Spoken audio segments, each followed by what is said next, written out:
Hi everyone, so a DIY project for you all today. So I'm lucky enough to have a little stream at the bottom of my garden. So it's about, I don't know, 10-15 foot across the stream. It's only a few inches deep, but sometimes it comes right up the bank. I used to have a nice little bridge that went across the stream. So this is what the bridge looks like now. So this was built by the last owner, and it's collapsed a bit, so it's time for me to build myself a new one. So luckily whoever built this put some concrete buttresses in, and there's some angle iron coming up, so I've got something to fix the wood to. I've had a quick measure. These are 3-inch by 9-inch beams, and then there's some wooden slats on the top. So I'm going to go and get myself some more wood, and the DIY project for the day is to replace this stream. I've done a quick measure, and I think this is about, from that side to that side, is about 4.8 meters. So I'll have to go out and get myself some wood and get started. So the treads actually came off really easily. They're completely rotten. You can see here, this thing is completely had it. So it was definitely time for a new one. So next thing is get rid of these beams.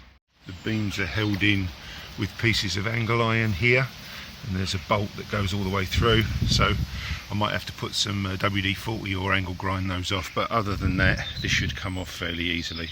So let's do that, and then I'll come back to you, see what we got to work with. Okay, so we're making excellent progress. You can see both of the concrete buttresses have been cleaned down. I've also run a abrasive wheel over these pieces of angle iron, so they're about 4 or 5 mil thick. They're in really good condition.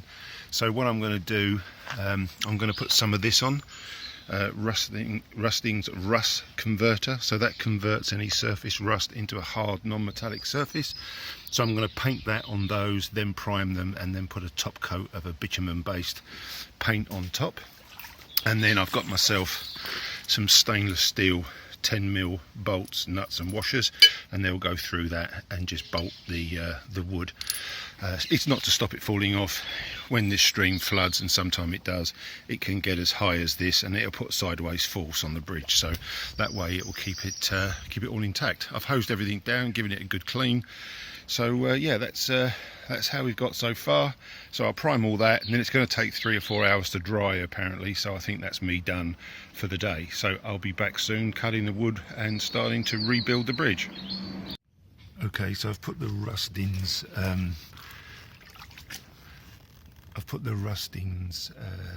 rust stop. I don't know if you can see that in this light, but it's turned like a silvery blue colour, so that rust has now turned into some kind of non-metallic inert material, and it should stop rust going anymore. So next job, I'm just going to put some primer on it. Just got some grey primer there, so I'll do all that, and then what I'll probably do is put a coating of bitumen paint on these afterwards, and that should give it a lot of protection for the future. So let me get them primed, and then I'll come back. Okay, so that's all been primed now, so rust stop and primed. I've done all 4 of those, so I'll just let that dry, and then I'll give it a coat of bitumen paint, just belt and braces, to make sure this thing is going to last years and years to come. So I'll go and get some bitumen paint once it's dry, and then we'll give it a coat. Okay, so I've gone over the top of these angle iron supports with some black bitumen paint. So we've got the rust stop underneath, then the primer, and then the bitumen paint. I've got 2 coats on here. This is the one I've used. It's by Everbuild. It's Blackjack. So as it says there, it's a bitumen based paint, good for steel, good for wood. Makes everything completely waterproof. The good thing is it's also flexible, so if this expands or contracts in the heat or cold, this will move with it. So anyway, belt and braces approach, but this means this should be pretty waterproof for years to come. I'm also going to use this on the main beams, which go from this buttress across to the other side, so I'll also give the wood a good 2 coats of that, which means hopefully I won't be replacing that for many years. Okay, so these are the main wooden beams that you can see, two of them. They're 4.8 meters long, and let's just measure them. They are 75 millimeters by 200 millimeters, so not quite as deep as the originals, which were 225, but this was all I can get, and this is going to be more than strong enough. So I've just got to go measure up the distance between the buttresses over the stream, and then we'll cut them down with my new skill saw. Okay, so I just need to trim a couple of centimetres off the length. The buttress isn't quite parallel, so I need to take more off one end than I do the other, so it needs to be at a slight angle. So here's my new DeWalt skill saw. So it's the first time I've used it. Let's see how that goes.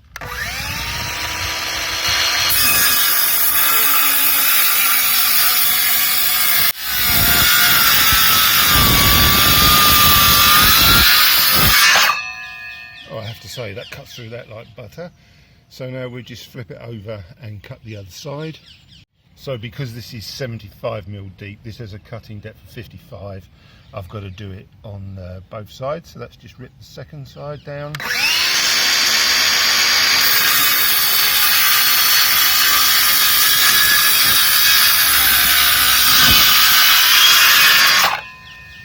And that's that. Perfect cut. I'm really pleased with that DeWalt. Made myself a nice little wedge as well. So anyway, let's go trial fit that in the stream, and then I can think about drilling some holes and putting some bitumen paint on it. Okay, so ready to paint. I'm going to use this blackjack bitumen paint, and that's going to waterproof this beam for many years. I'm going to give it 2 coats. I think you've got to wait about 2 to 4 hours in between coats. So let's go ahead and paint that, and then we can do the other one.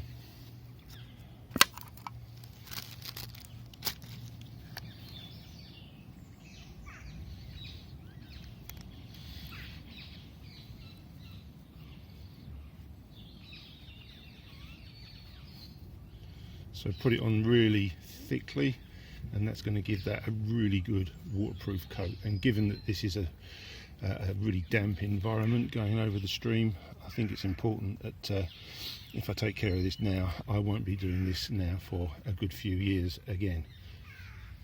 So I'll go ahead and paint the rest and show you the finished results. Okay, that's all painted. 2 coats of black bitumen, you can see there all the way down. So now to do the next one, and then I can start fitting the bridge up.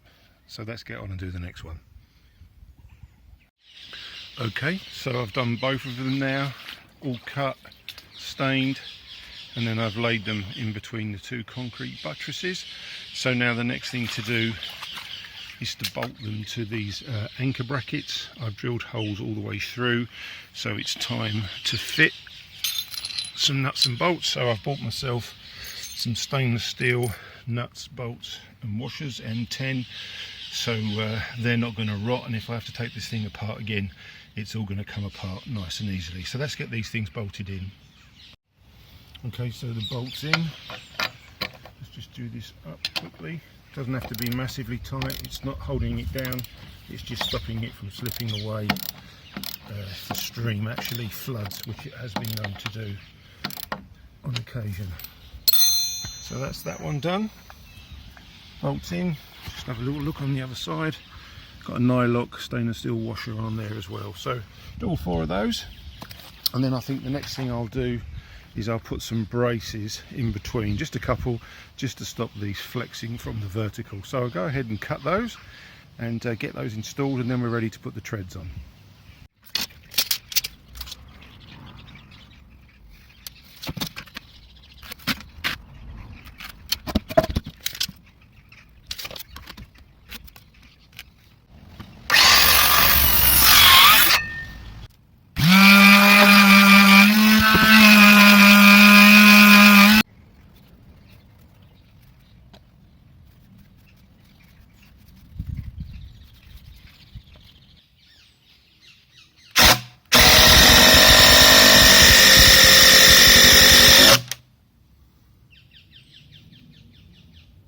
Okay, so all finished. I've put the 2 cross braces in, one each side, so that's going to give that a lot of more structural rigidity. And you can see I've put 3 of these 6-inch screws in each side of the cross braces. So next step is to get all the stair treads cut and stained, and then get this bridge finished. Okay, so for anyone that's interested, these are the screws that I used. So they're made by Spectre. They've got a hex flange head. Underneath that's got like a self-tapping cutting piece, so it seats itself into the wood. And you can see it's also got some serrated edges which started off, so no pilot holes needed. And it's just take a look at some of these inside here. So as I say, these are 6 inches long, 150mm, 1/4 inch shaft diameter, or 6mm. And you can see there on the end, I don't know if you can quite see that if it focuses in, it's got a serrated edge, so you don't need to drill a pilot hole. And then here it's got a reamer which smooths out the bore as it goes through and stops it jacking. And then underneath the head you can see there's a serrated edge, so that actually seats itself down into the wood, so no counter sinking or counter boring needed. And it's got an 11mm bolt head on the top, so on your impact driver you can use a socket set and really get these things driven home well. And just a quick view from the riverbank there, you can see we've got fixings here with the angle irons, and then we've got these 2 cross braces to stiffen everything up. Okay, so before I put the treads on the main beam runners, I'm going to put on some butyl flash band, which you can see there. So these beams are 75mm across, so the flash band, which you can see I've already put 1 layer on here, it's a smooth grey finish. That's 100mm, so you get about a 15mm overhang either side, and I've run that along the entire length of that beam. So the main reason these beams rotted in the first place, because the water just sits on the top here, has got nowhere to go other than to sink into the wood and rot it. With this butyl bitumen based tape, this is going to seal the thing and make it waterproof for years and years, and it will stop any water soaking into those beams. So all I've got to do now is run some tape on these ones. I'll brush that off first to make sure there's no dust, and then once that's done we can start putting all the treads on. So I just thought I'd give it a last bit of protection. We've got the bitumen paint which I've done on the main beams, then I've got this butyl tape, so that's going to be pretty waterproof for years. Anyway, I'll go ahead and finish the other bit and then we can start putting on the individual treads. Okay, so the flash band's all done on both of the runners and also the ladder sections, so now that's completely waterproof. I use this this roller, so I've really rubbed this down hard, and it's got a self-sticking bitumen backing, so this is on super firmly, so any water will just sit on here. It can't sink into the wood, it will just evaporate. So I think I've extended the life of this by quite a few years. Okay, next step, let's get all the runners on. I've just got to stain those, and then we can screw them down and we're done. Okay, so it's time to cut the actual treads for the bridge. I've got this decking. It's 150mm, so 6 inches wide, and it's about 32mm deep. I've got these in 4.8 meter length, so I just need to cut these down to 800mm for each tread. So let's go ahead and get all these cut, and then we can stain them.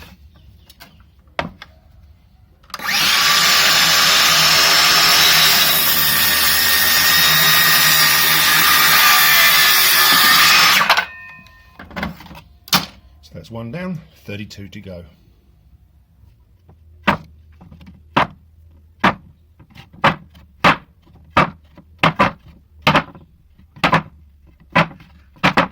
Okay, so I've stained all of the treads. I think there's about 30 there. They're all made from the decking that you saw earlier, and I've given them 2 coats of this Saddling Classic wood stain and preserver. It is a bit expensive. I think for a 1 litre can it's about £22, but it is really good. It gives fantastic protection.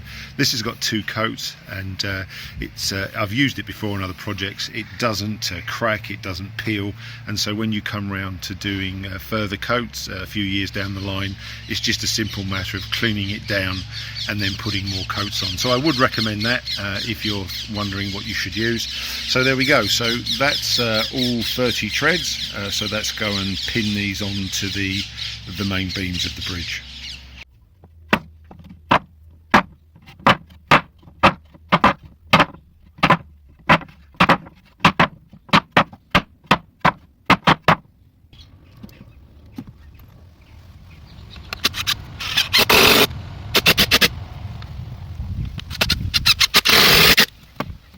Okay, so all finished, all the treads are on, screwed down, 2 coats of stain, beams all done.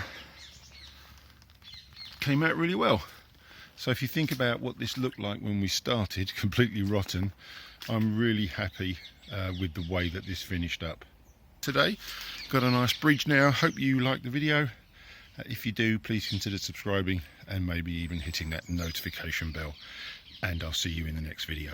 Take care, everyone.